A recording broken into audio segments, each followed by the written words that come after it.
makakapanayan po natin ngayong umaga si Pag-asa Assistant Weather Services Chief ng Hydrometeorology Division, Rosalie Pagulaya. Magandang umaga po sa inyo, Ma'am Oyi. Thank you for joining us. Morning, ma'am. Magandang umaga po, Sir Andre and Miss Angela. So, Ma'am, isang maulan na umaga po Oo sa nga inyong po. lahat. oo nga po eh. Pero sa kabila po nitong mga pag-ulan, no, this past few days na dala po ng habagat at mga nagdaang bagyo, bakit po patuloy pa rin bumababa yung level ng tubig sa Angat Dam?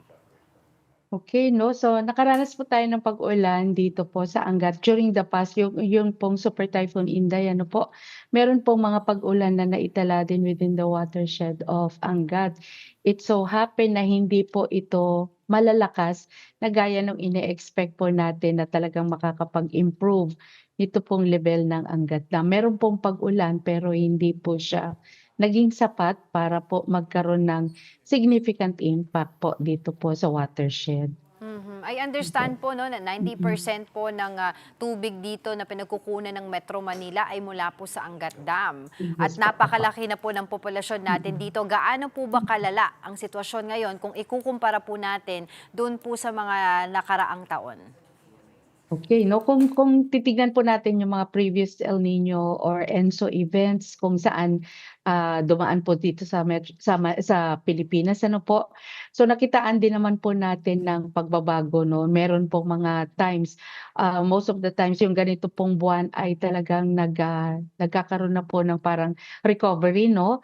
Kaya lang po to this year's pag-ulan ay hindi po nga po, as I've mentioned earlier, hindi po siya yung gano'ng inaasahan natin. Pero with this coming typhoon ay yun po, we are hoping na ito po ay bumagsak dito po sa watershed na mga hindi lamang naman po ang Angat kundi ito pong mga telemetered o yung mga mino-monitored nating dams. Kasi ang marami pong naaapektuhan, malaki po ang nagiging impact niya, no? It's not only on the water supply that we are using potable water, no, but also for the irrigation, for power. So yung mga yan po ay meron pong mga nagkakaroon ng impacts kung meron pong mga pagbaba ng level ng atin pong ng tubig po sa ating mga dams. Ma'am Oy, grabe, no? Yes po. Historic low, Yes po. 151.45 meters. 0.45, yes Opo, po. yung level po ng tubig sa Mm. Angat Dam.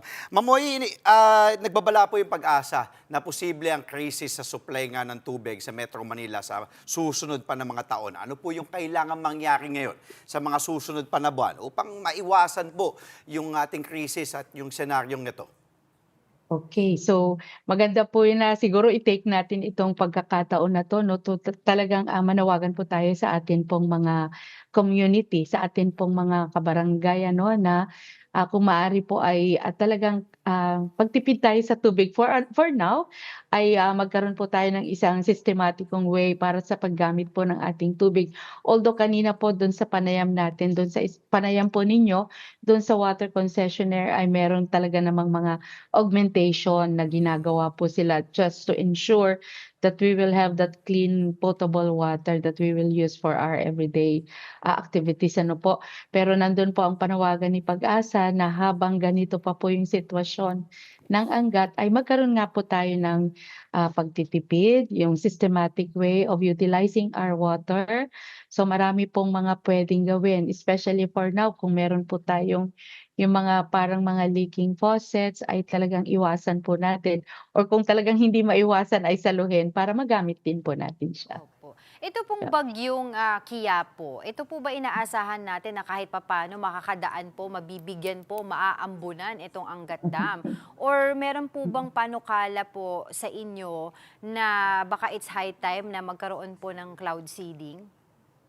Nako-consider po yung cloud seeding ano, pero for now meron pong mga forecast rainfall din na ano po, nakasama po itong Angat watershed. So, we'll see ma'am kung ito po ay magkakaroon kasi it's really very, very low.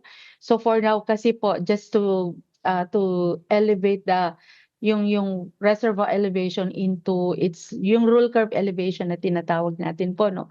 Ito po yung elevation na meron po dapat ang dam para po magawa niya or magampanan niya yung kanyang mga intended purposes. So, to really reach that, it's around 180 po for this day, ay kailangan po at least meron po tayong mga 400 millimeters na pag-ulan sana na mababagsak po within the watershed. But we are also hopeful na meron naman po mga forecast rainfall na maaari pong makatulong din within the watershed. Pero pagka po nag-cloud seeding, ma'am, usually po, ilang pong tubig yung nakukuha natin from that process?